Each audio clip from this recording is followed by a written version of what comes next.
അമ്മ നമുക്കൊന്ന് പുറത്തു പോയാലോ? എന്തായാലും ലീവല്ലേ? ഓക്കെ, നമുക്കൊന്ന് പുറത്ത് പോയിട്ട് വരാം. എന്തായാലും നാളെ മറ്റന്നാളൊക്കെ ലീവല്ലേ. നീ പോയിട്ട് എന്നാ വേഗം പോയി റെഡി ആയിട്ട് വാ. ടൈമില്ല, നമുക്ക് വേറെ കണ്ടതാ. ഞാൻ പോയിട്ട് റെഡി ആവട്ടെ.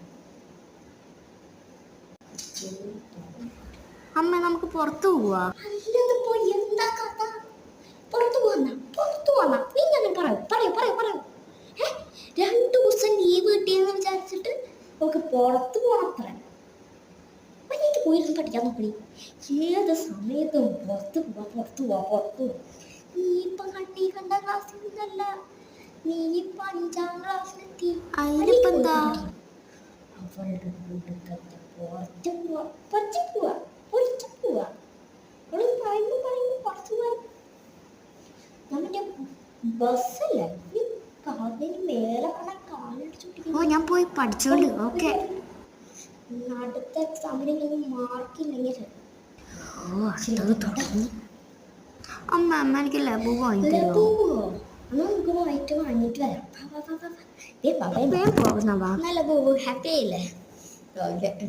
എനിക്ക് ഭയങ്കര ഇഷ്ടമല്ല ലബു. അമ്മ എനിക്ക് ലബു വാങ്ങിത്തരോ? ലബു പ്ലീസ്. ലബൂബു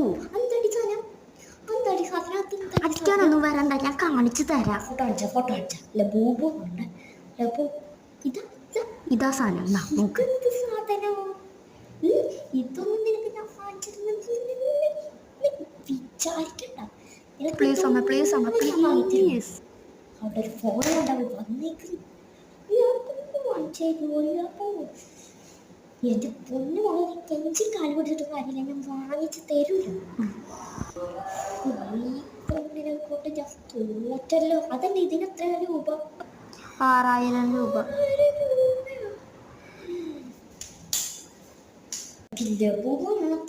ലബൂബൊന്നും വാങ്ങിയില്ല.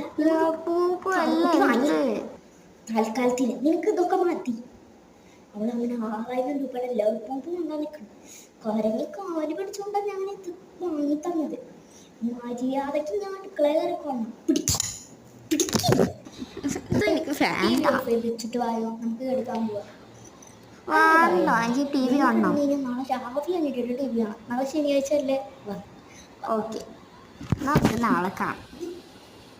അല്ല, അതൊന്നും എന്താ കഥ? എന്താണ് അമ്മ ഇടയ്ക്കിടയ്ക്ക് കേറി വരുന്നത്? ഇതെന്താടി? ഞാൻ ഇത് അമ്മ വാങ്ങി തന്ന ഡോള്. എന്തെങ്കിലും